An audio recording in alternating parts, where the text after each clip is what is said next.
Hi, good evening or good morning, and this is Jim Kaufman.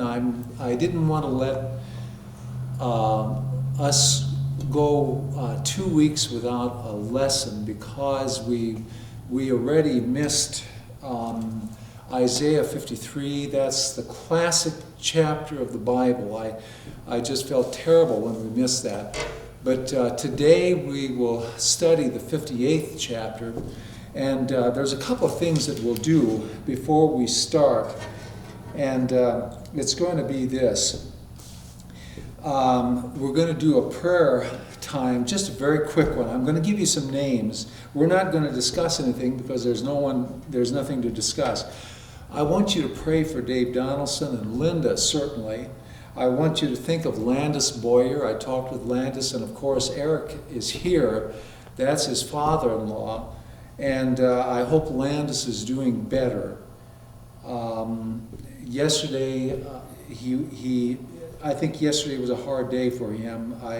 But Paul Amadio, pray for him, and pray for Carmen Manasco. Pray for her. Her back surgery is now canceled for a while. Pray for Gary Anderson. Pray for Bill Shade. Pray for Art Pauley, Pam Crowder, Rebecca Tharp, Marilyn Fletcher, Patty Boyer, and B.J. Manasco. Pray for B.J.'s son, Josh, because he has cancer. They just found out that he has cancer. Pray for him. And pray for Jackie Stolick and Mary Remington, Kathy Hoyer. I'm just giving you some names right now. Taylor Stevenson is in boot camp. Laura Zarowski is in Fort Lewis. And B.J. Manascus, pray for him, not only for his son who has cancer, but also pray for him who he had a leg amputated. And I think that might be all for now. I'm sure I'm missing some important prayer requests. I'm sorry, but pray for these. And then Sunday, we'll see you on Sunday, and there will be a prayer request sheet, and I'm sure you're going to be able to look at it and to spend some time on it and peruse it. Today I want you to take a look at your Bible in the 58th chapter in the book of Isaiah. We've studied, we've gone through a lot. We've got another lesson yet, and then the 13th lesson, the quarter is ended. But we're dealing with Isaiah, who is the prophet here. He's the son of Amos. His name means Jehovah is salvation. He prophesied from 739 to 686. The purpose was basically, in God's eyes, was to make sure to warn of impending judgment is coming. Now I tell you, we're 80 years, 75 years today, right here, from his 58th chapter. He's about 75 to 80 years before Judah will go into Babylon, before 605, before 595, before 586. This is times which prophecy will show that the children of Israel will go in. They've got it good right now. Let me tell you, they've got it very good right now. The prosperity of Judah has made the people less dependent on God. The prosperity. So when we come to a chapter like the 58th chapter that deals with a subject like fasting, we're talking about a group of people, the Judeans, we're talking about these folks who are so affluent and so easygoing. I think about sometimes America and how easy and affluent we've got it. I wonder about it. Maybe that's one of the reasons why things are hard. We people who are the remnant, we people who are the people who follow Christ, we see these things. We see so much of America just disregard church, disregard Christ, disregard God. So we're going to talk a little bit about some things. One of the things that we're going to talk about, of course, is fasting. But one of the things that we're going to talk about, too, is hypocrisy. I look at hypocrisy. I just was watching the news the other day. Newsom, who is the governor of California, he came up and he was caught. Someone had caught him, and he was getting together with 11 of his highfalutin friends. None of them had masks on. They were having all kinds of a party. And where Newsom kept on telling the people of California, you must not get together. You must, and when you do, you better make sure you're wearing a mask. You just have to be very, very careful. The hypocrisy of the thing, they caught him. Somebody caught him, and so he ended up making an apology on national TV and saying, I'm sorry, I should have known better. I should have been better. He was a hypocrite. Someone might tell us how. I know in my own life, someone one time told me how to mow my lawn. I know many people have been told how to do their job by someone who used to have that job or whatever. And people might have told us how to worship. You must worship such and such. But the fact of the matter is, the person that told me how to mow my lawn had such a terrible lawn, he didn't follow what he was preaching. The same way with someone who might have done the job and told them, you must do your job such and such. He didn't follow his own advice. His work that he did on that job was terrible. I want to tell you that God is not a hypocrite. He is not a hypocrite. And you might say, well, why should he be? He's God. He can do anything. But I want to tell you that we know that he is not a hypocrite because of the record on judgment, his record on dealing with people, his record with his love for his people. Chapter 58 is a chapter of Israel before the exile. Israel often trusted in empty words. I'll just tell you this very, very quickly. Israel often trusted in empty words. They would look at these empty words from the Assyrians. They would oftentimes, we hear you, Assyrians, we want to follow you, and they would follow the empty words of the Assyrians, or the Babylonians, or the Egyptians.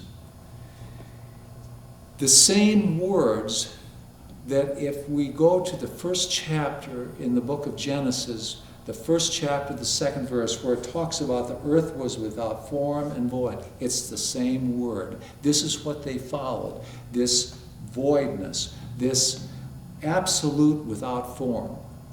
But God does not have that. God does not have that. He has, his words are filled.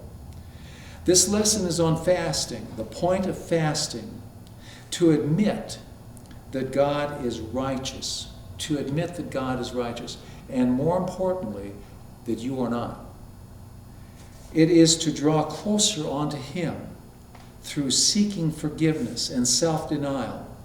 The meaning of fasting is to afflict the soul. That's the meaning. That's the wording for this. I never knew that before. But it is a matter of afflicting the soul. Leviticus passage talks about fasting to afflict the soul. And the Matthew passage talks about the same thing. It is to be abstinent, to be absent from food or drink for a long or short period of time. The only fast that was ever required by God was the Day of Atonement. Then we go into the New Testament, and there would be some fasts, but they were never prescribed by God. They were only we'll find one of the Pharisees who would fast. He says, what are you looking at me for? I fast twice a week. I mean, God didn't desire that. God didn't want that necessarily of him, unless if he would have the fast in the prescribed manner, the humble manner. Well, today we're going to take a look. We'll take a look at this, and we're just going to go quickly through, and then you can spend some time on your own. Cry aloud, 58th verse, cry aloud, spare not, lift up your voice like the trumpet. Tell my people their transgression, and the house of Jacob their sin. Yet they seek me daily, and delight to know my ways, as a nation that did righteously, and did not forsake the ordinance of their God. They ask of me the ordinance of justice, and they take delight in approaching God. Either Isaiah or some herald was asked or told or commanded to shout out Israel's rebellion like a trumpet. It says right here, it's like a shofar, like a ram's horn. It says, cry out and shout out, call from the throat. That's what it means, call from the throat. God would relate what areas he was displeased with. And that will include almost everything. Almost everything the children of Israel was a displeasure to God. We find an interesting thing. It says here, in the house of Jacob, tell the house of Jacob. If you remember the 32nd chapter in the book of Genesis, and Jacob was just about ready to see his brother Esau, and he lay down. And the angel of God came to him, and they wrestled for a long time. And finally, Jacob says, I'm not going to let you go. I'm not going to let you go. And the angel touched his hip and hurt his hip, a lifelong malady. And it was a most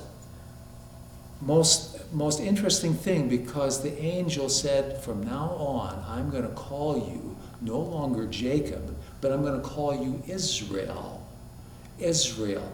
This is, if you take a look at this, he says this, and the house of Jacob, this is another name for Israel, which was Jacob. Tell Jacob their sins. Tell Israel their sins. Israel goes through the motions, but is merely a pretense. It's sort of like sometimes we do when we come walking in that door over there. Sometimes our worship is a pretense. Sometimes it is something, if we look good, what's the difference? I want people to think that I'm really into this worship thing. Outwardly, the people seemed eager to know God. Listen to the second verse. It says, and they seek me daily. This is sarcasm. This is not. God has told Isaiah, be sarcastic. This is the words I want you to say. They practice all these things, but they really don't mean it. God's tone in verse 2 is sarcastic. He is actually saying, tear the mask away. It's a hypocritical. Remember, I talked to you about Governor Newsom. It's the tearing of the mask away. Listen to the wording of this.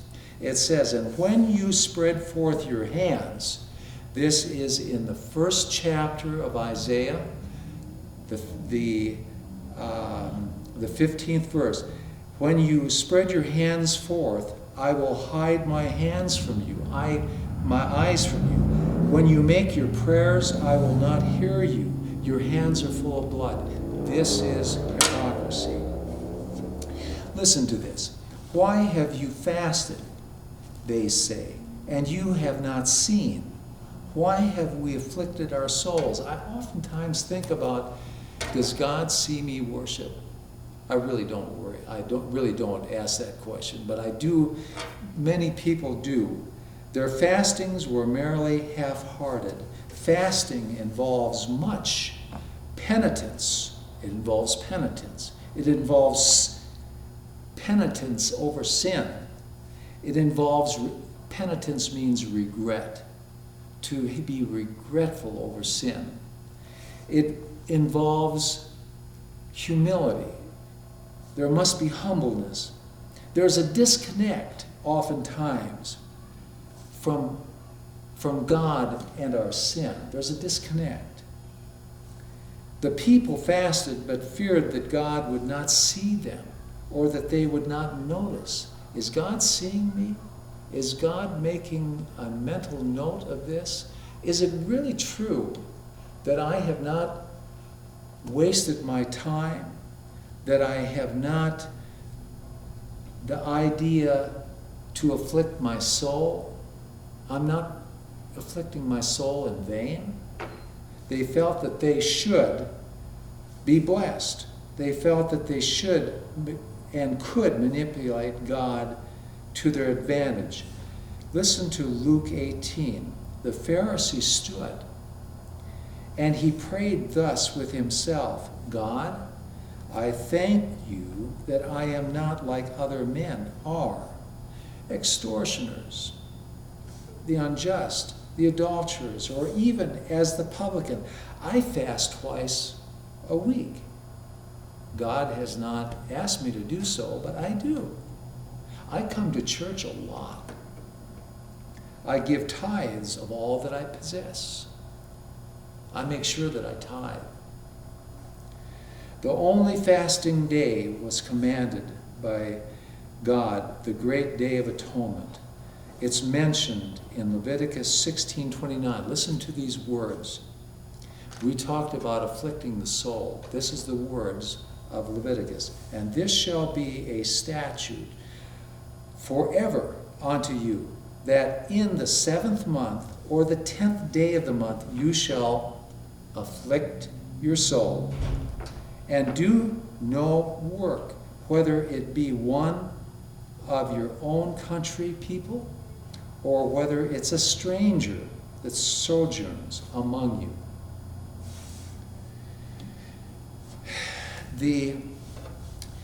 Indeed, you fast for strife and debate, and to strike with a fist of wickedness. You will not fast as you do this day, to make your voice heard on high.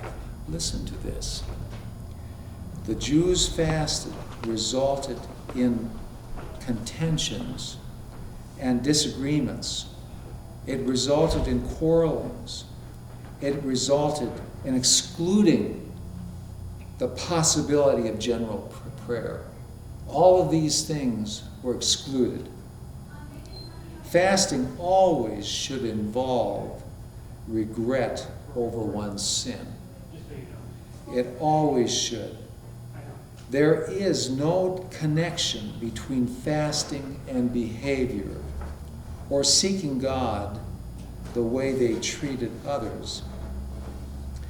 They might even strike out viciously, yes, with their fist. We don't usually think of the Jews, we don't usually think of the Hebrews as taking their fist and closing their fist and hitting the face of the recipient.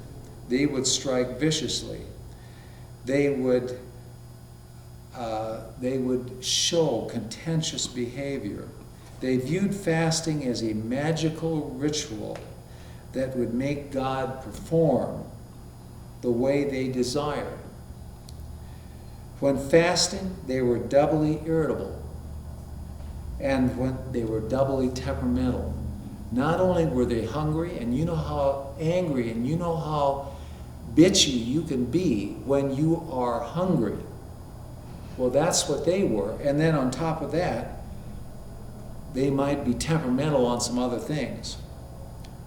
Israel was far from correct in her understanding of the fast. They wanted something from God. They just didn't want God himself.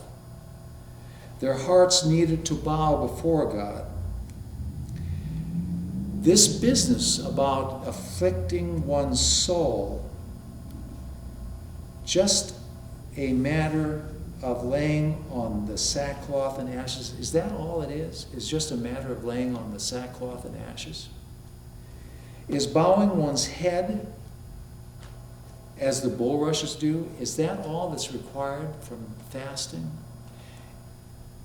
Is me coming in and sitting, playing some music, teaching Bible study, is that all that's required of fasting, of this afflicting one's soul? I tell you, it's an attitude. It's a humility. To fast is to encourage a person to respond positively to God and his commands. Be just and loving with the hungry. Be just and loving with the homeless. Be just and loving to the poor and the naked. My friends, we have poor and homeless people today. 4 actions are required in dealing with the subject in this fast. In other words, is this not the fast I have chosen? Is this not what I ask you to do? In the 6th verse, it says this, is this not the fast that I have chosen for you? To loose the bonds, that's number 1. I want you to check and break the chains of wickedness. I desire that. You need to do that as my children. Number 2 is I want you and I desire you to undo the heavy burdens of these people. You can do that. You can do that. Number 3, let the oppressed go free. So many times the oppressed are not free. They are drawn to unhappiness and a terrible lifestyle. But I want you, he says, let the oppressed go free. You can help with that. And then lastly, break every yoke. Break every yoke. The 6th verse says this, to loose the bonds of wickedness, to undo the heavy burdens, and to let the oppressed go free, and then that you break every yoke. Jesus said this, my yoke is easy and my burden is light. Isn't that remarkable? Jeremiah spent days under a yoke by the children of Israel who caught him, and for a discipline they put him under a yoke, in a yoke, terribly uncomfortable, terribly heavy. But Jesus says, my yoke, different than yours, my yoke is easy and my burden is light. To love one's neighbor, my dear friends, is an index for one's love for God. It's a plumb line. To love God, if my plumb line, if my love for God is true, if it is just, if it is correct, the plumb line will be right with my attitude toward my neighbor, and vice versa. They were to consider themselves previously as slaves. They were not to neglect each other. Fasting was a reminder that all is from the hand of God. So many times you go out among, I think one of the reasons why God wanted you to fast, or wanted his people to fast, was that they'd go out and they'd see, my goodness gracious, there's so many things that these people don't have. And I've got it. And these things were not given to them on their own. They were given to them by God. You don't own anything, in other words. Even to bring the poor, it says this in the 7th verse. Listen to this verse. This will shock you. We've had very few verses like this. Is it not to share your bread with the hungry, and that you bring to your house the poor who are cast out? Isn't it something to bring to your house the poor? Maybe we should go down to Center Street, where there are many homeless people. Bring them home with us, maybe on Thanksgiving. To bring the poor and the homeless to your home, to entertain them. Listen to this verse.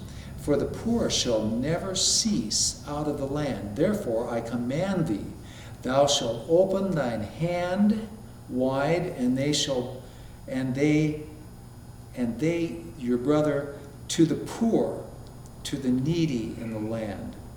And when Israel would finally learn the proper way to fast, they would enjoy the blessings of salvation and of the Messianic kingdom. The inner righteousness revealed in outward acts of justice. Listen to this again. The inner righteousness. This is this new covenant of Jeremiah 31. We need to display that. This inner righteousness revealed in the outward acts of justice. When I go out and I see the homeless and I see them, I need to display justice, love, and mercy. If done, 4 things will change. 4 things will occur. Number 1, in the 8th verse, my dear friends, then your light shall bring forth like the morning. You will have light. You will not be living in darkness. Light, clear vision. It's a metaphor for goodness. The darkness we compare to evil, but light is good. Jesus says, I am the light of the world. Secondly, recovery will take place.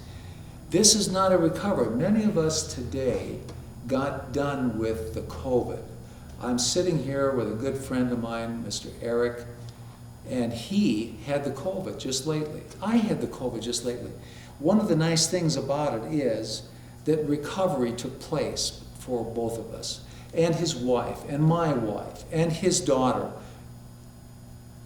But the Bible says recovery will take place, but not only that, a permanent recovery, a permanent healing. Listen to this, the 8th verse. Your light will shine like in the morning. Your healing shall spring forth speedily. Your healing shall spring forth speedily, and your righteousness shall go before you. Just like the kings who went through Israel, people would go, slaves might go before and make the rough places plain. And then lastly, the glory of the Lord will be your rear guard, will be your protection. In the time of the exile from Egypt, the children of Israel walked out of Egypt, and lo and behold, all 2 to 6 million of them walked out, and pretty soon they were followed by the Egyptians.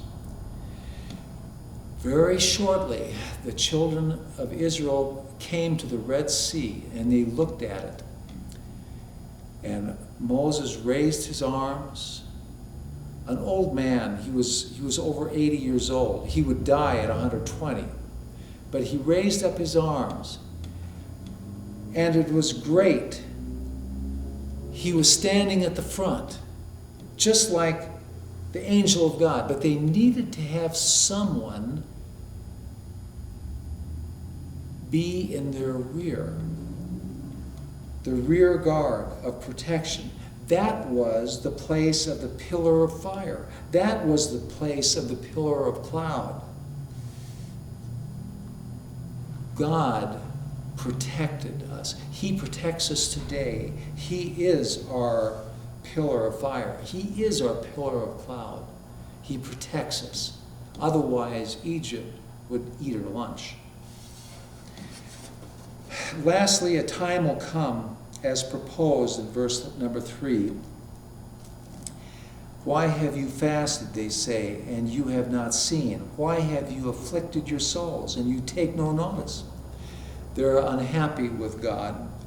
But when God will be completely responsive, there will come a time when God will look at the Israelites and he will be completely responsive, because there's a new heart in their cavity here. A new heart. Jeremiah 31:31. Ezekiel talks about this as well. Responsive to their prayers. God will be responsive to their prayers. When the people will display repentant hearts and fullness of blessings, they will do away with maliciousness and oppression. If you do good for the afflicted, your light will dawn in the darkness, in obscurity. It will be as bright as the noonday. Jesus will be that light.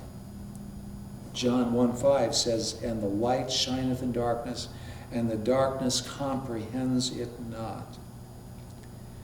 Prosperity and health, God will direct you in all your paths. He tells this to the Israelites through Isiah.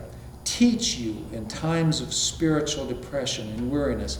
Make you fat, your bones. If you remember Eli and his two sons, Hophni and Phinehas, the two boys would go into the temple and steal the fat off of the meat.